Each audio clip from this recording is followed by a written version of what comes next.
Hello student, चलिए हम लोग अब मॉडर्न उत्तराखंड हिस्ट्री में गोरखा डायनेस्टी को शुरू करेंगे। ठीक है। तो अगर हम इस गोरखा डायनेस्टी के चैप्टर की बात करें तो फिर से आपके जो नंबर ऑफ क्वेश्चंस हैं यहाँ पर, वो दोबारा से मैं बात करूँ तो लगभग कई बार 2 से लेकर 4 क्वेश्चन जो है वो इस चैप्टर से आ जाते हैं। तो जैसे कि पिछले आप लोग जो है कवर अप करते आ रहे होंगे, सारा सिलेबस जो है फोल्डर वाइज मैं अपलोड कर रहा हूँ कि एंशंट में उत्तराखंड में ये सारे चैप्टर्स हमने कवर अप कर लिए हैं। चंद डायनेस्टी जो है वो अब तक हम लोग कवर अप कर चुके हैं। परमार जो है उसको यानी कि टेहरी शाह, इनको हम कवर अप कर चुके हैं। अब हम अपने इस फोल्डर पे आ गए हैं यानी कि गोरखा, फिर इसके बाद Britishers, freedom struggle, state movement को कवर अप करेंगे। ठीक है, जैसे मैंने पहले भी बताया था। तो गोरखा, सबसे पहले हम अटैक की बात कर लेते हैं। तो पहले थोड़ा सा मैं कलर चेंज कर दूँ। देखो, अब थोड़ा सा बेस बनाते हैं। बेस बना के करेंगे तो ज़्यादा समझ में आएगा आपको कहानी के तौर पे, और फिर याद भी आपको रहेगा। तो देखो, गोरखास जो थे वो बगल में आपका यहाँ पर क्या है भाई, नेपाल। उस समय भी एग्जिस्ट करता था, आज भी है। तो गोरखास का जो अटैक हुआ था वो इधर की तरफ से, यानी कि उत्तराखंड के ईस्टर्न साइड से, हमारे किधर, कुमाऊं रीजन में पहली बार आपका हुआ था। ठीक है। तो एक दिमाग में पहले ये रखना है कि ये जो है आपका कुछ इस तरीके से हमारा क्या हो गया, गढ़वाल का रीजन आपका हो गया। ठीक है। और ये आपका कुमाऊं का रीजन हो गया। ठीक है। आप में से जो बच्चे इधर उत्तराखंड के ही हैं उनको तो पता है, लेकिन जो बच्चे उत्तराखंड के नहीं हैं, यूपी, बिहार, झारखंड, छत्तीसगढ़, एमपी, वो अगर इस कोर्स को देख रहे हैं तो एक आपको गढ़वाल मंडल हमारे यहाँ दिखता है, और ठीक है, और एक कुमाऊं मंडल दिखता है। तो ये जो गोरखास का अटैक था ये ईस्टर्न साइड से आपका हुआ। तो यानी कि सबसे पहले इन्होंने कुमाऊं पे अटैक किया। ठीक है, यानी कि कुमाऊं पे अटैक किया और फिर उस पर कब्जा किया। तो यहाँ एक नाम आप देख रहे हैं, क्योंकि इससे पहले अगर आपने परमार से पहले चंद खत्म कर दिया होगा तो गोरखा और अच्छी तरीके से आपको समझ में आएगा। ठीक है, तो ऑर्डर वाइज चलना। तो यहाँ पर ये महीन चंद्र जो है वो आप नाम देख रहे हैं। तो भाई महीन चंद्र कौन थे? तो महीन चंद्र के बारे में अगर मैं बोलूं तो महीन चंद्र जो थे, he was the last king of Chand dynasty. पहला इनके बारे में फैक्ट जो मैं पहले ही बता चुका हूं, he was the last king of Chand dynasty. ठीक है, ये चंद डायनेस्टी के आपके लास्ट किंग थे। ठीक है, पहली चीज़ तो ये हो गई। और इनका जो नंबर आता है थोड़ा सा डिस्प्यूटेड है, लेकिन इनको 62nd जो है आपका किंग माना जाता है। ठीक है, 62nd किंग माना जाता है। लेकिन अगर हम मोहन चंद को सिर्फ एक ही बार गिने तो ये 61 हो जाते हैं। ठीक है, तो वो डिस्प्यूटेड थोड़ा फैक्ट है, लेकिन अगर आएगा तो फिर ऐसे आएगा कि भाई जो महीन चंद थे चंद डायनेस्टी के, चंद डायनेस्टी कौन सी, ये परमार से पहले चंद डायनेस्टी, इसके लास्ट किंग नंबर कौन से थे, मतलब इनका नंबर कौन सा था ऐसा। तो ये तो 64 2 देंगे, 64, 68, 70 ऐसे करके है। तो ये 62 याद रखना, बस आपको इतना है, एक चीज़ रखनी है। ठीक है। अब दूसरा नाम आप जैसे देख रहे हैं, हर्ष देव जोशी। ठीक है, तो इनके आगे एक एरो बना के लिखो, हर्ष देव जोशी इनवाइटेड, हर्षदेव जोशी इनवाइटेड बहादुर शाह, ये Bahadur Shah to attack on Kumaon. ठीक है, ये बहादुर शाह कौन थे, गोरखा। ठीक है, टू अटैक ऑन कुमाऊं।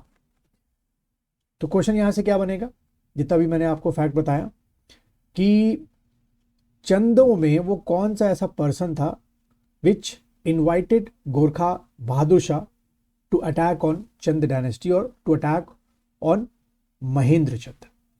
ठीक है, तो बहादुर शाह को किसने इनवाइट किया था, इस गोरखा को, हर्ष देव जोशी ने। ठीक है, फिर आप ये अगला देख रहे हैं पॉइंट, हवाला बाग वॉर। ठीक है, तो ये जो हवाला बाग वॉर थी ये 1790 में, 1790 में ये आपकी वॉर हुई थी। और इस जो है किसके बीच में होगी आपकी ये वॉर, एक तरफ तो कौन होगा, ये बहादुर शाह, गोरखा बहादुर शाह, है ना, ये आपके भाई साहब होंगे। और दूसरी तरफ चंद डायनेस्टी के लास्ट किंग कौन, जो ऊपर नाम लिखा हुआ है, महेंद्र चंद।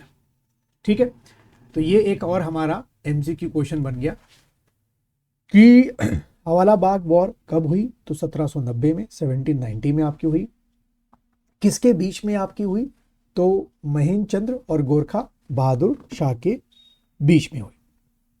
और ये वॉर जो है बहुत आराम से जो है आपके बहादुर शाह ने जीत ली। And in this war Mahendra died. इस वॉर का रिजल्ट क्या निकला? महेंद्र डाइट। ठीक है, तो ये पॉइंट बना के आप लोग लिख दो। In the Hawalbagh war which was held in 1790, Mahendra who was the last king of Chand dynasty died। ठीक है, उसके बाद अगला पॉइंट बना के लिखना ऑन 1 Feb।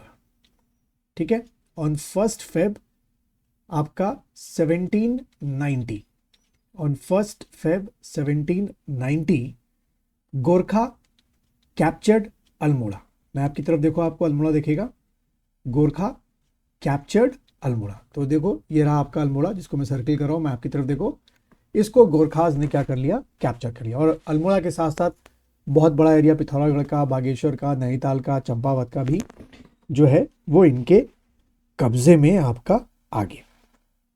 ठीक है, तो इस तरीके से इन्होंने किस पे कब्जा कर लिया? आपके कुमाऊं रीजन पे कब्जा। पूरा कुमाऊं रीजन इनके पास आ गया। ठीक है, तो ये जो कुमाऊं रीजन था इनके पास आने के बाद अगला जो इनका स्टेप था वो था जो ये गढ़वाल रीजन है इस पे कब्जा कर। भाई कुमाऊं पे कब चुके थे, अब बाकी की जो बचा हुआ उत्तराखंड था उस पर भी इनको क्या करना था? आपका कैप्टिविटी करना था। तो अगला डेट लिखेंगे आप लोग क्या आपका 1791, यानी कि अल्मोड़ा पे कब्जा करने के ठीक 1 साल के बाद क्या घटना है, क्या इंसिडेंट है? तो लिखो Gorkha surrounded the Langurgarh fort in 1791। Gorkha surrounded the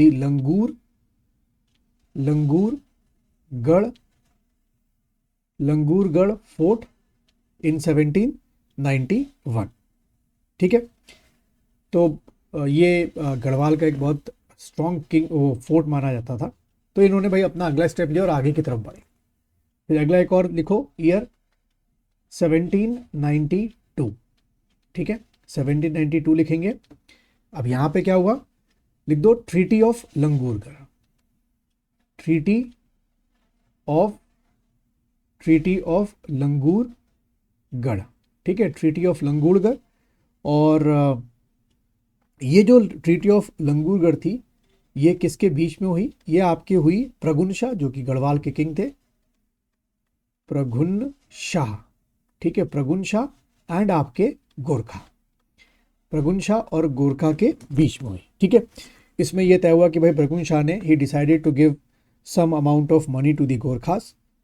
ठीक है, और साथ ही साथ ये तय हुआ कि सर्टेन अमाउंट जो है सर्टेन एक पीरियड में वो इनको देते रहेंगे। ठीक है, लेकिन जैसे मैंने बोला कि गोरखा शांत तो बैठेंगे नहीं। अगला डेट लिखिएगा 1804। ठीक है, अब ये डेट क्यों इंपॉर्टेंट है 1804? तो इसमें लिखिए वॉर ऑफ खुरबुड़ा। ठीक है, खुरबुड़ा नाम थोड़ा सा अजीब है, वॉर ऑफ खुरबुड़ा। तो एक पहला क्वेश्चन, वॉर ऑफ खुरबुड़ा कब हुई? तो 1804 को हुई। और अगर स्पेसिफिक डेट पूछ लेगा तो ये वॉर भाई 14 मई को आपकी हुई थी।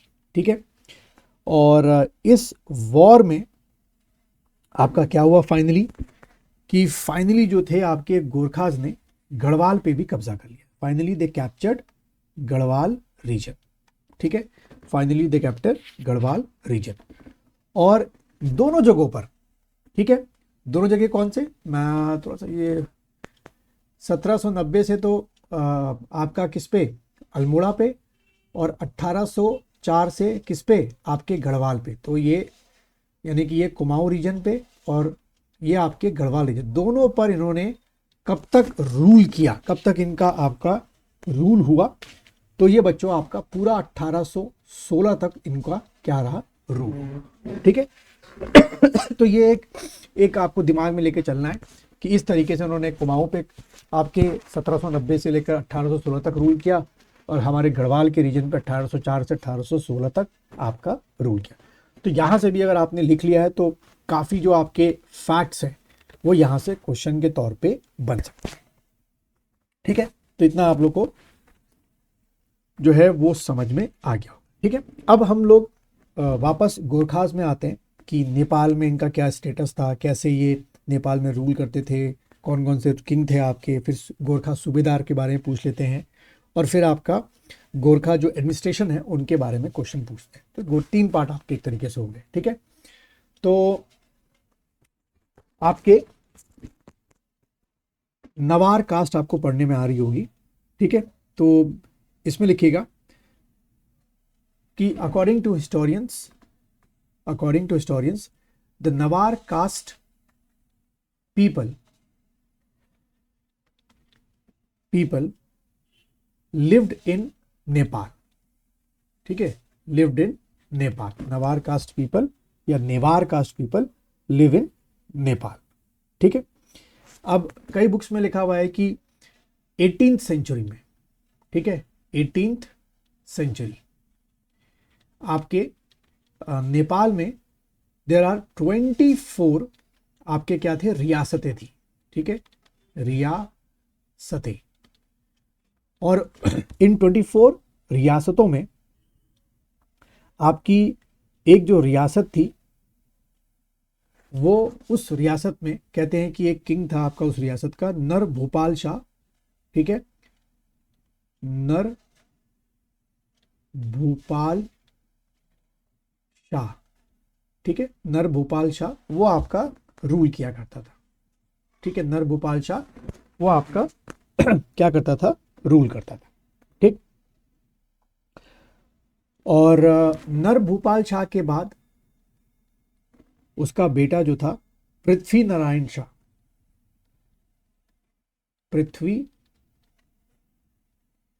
नारायण, NARAYAN, नारायण शाह, उसने नेपाल पे रूल करना शुरू किया और धीरे धीरे कहते हैं कि बाकी की जो 23 रियासत थी उन पे कैप्टिविटी की या उनको अपने अंडर में लेके आया। ठीक है, और यहाँ से हमको पृथ्वी नारायण शाह से हमको एक सर्टेन टाइम पीरियड मिलता है, वो है आपका 1742 से लेकर आपका 1775 तक। ठीक है, ये हमको एक क्या मिलता है, एक टेन्योर मिलता है पृथ्वी नारायण शाह का। ठीक, उसके बाद आपके और भी 2 किंग आए पर उनके बारे में बात नहीं करेंगे। सीधे हम किस किंग के बारे में बात करते हैं, लिखिएगा रण बहादुर शाह। रण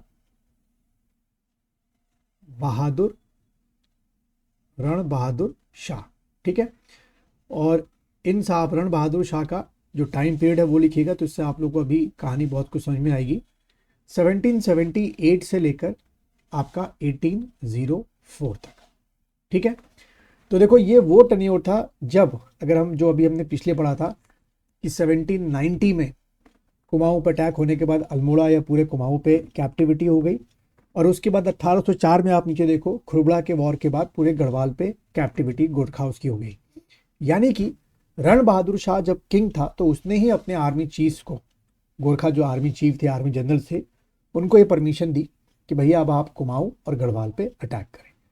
तो क्वेश्चन ऐसे बन सकता है कि जिस समय कुमाऊं का रीजन और 1790 में, और जिस समय कुमाऊं का रीजन 1790 में, ठीक है, और जिस समय आपका गढ़वाल का रीजन 1804 में, जब गोरखाओं की कैप्टिविटी में आया तो उस समय गोरखा जो राजा था, किंग था, वो कौन था, तो रण बहादुर शाह जो है वो आपको याद रखना है। ठीक है बच्चों, इस तरीके से पूछ सकते हैं।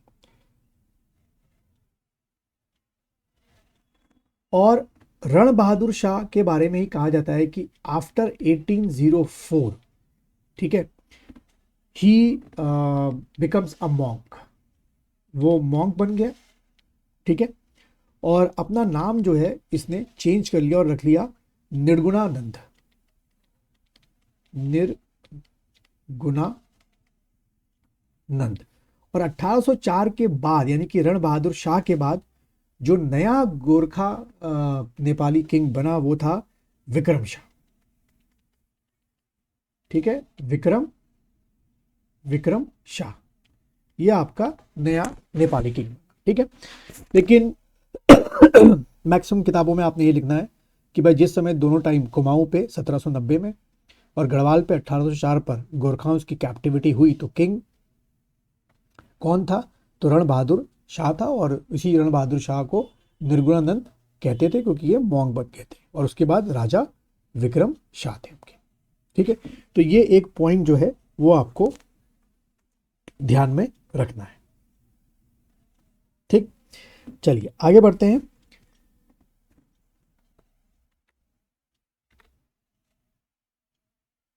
तो अगला चीज जो है, अब इतना हम लोग इस लेक्चर को यहीं तक रखते हैं। अब अगला जो आपके होंगे क्या, सूबेदार, यानी कि 1790 के बाद से यहाँ जो सूबेदार अपॉइंट हुए उनके काम और आपके जो एडमिनिस्ट्रेशन है गोरखाओं का, उसके बाद इतना आप याद रखो। यहाँ से आपके 1 या 2 क्वेश्चन आराम से आ सकते हैं।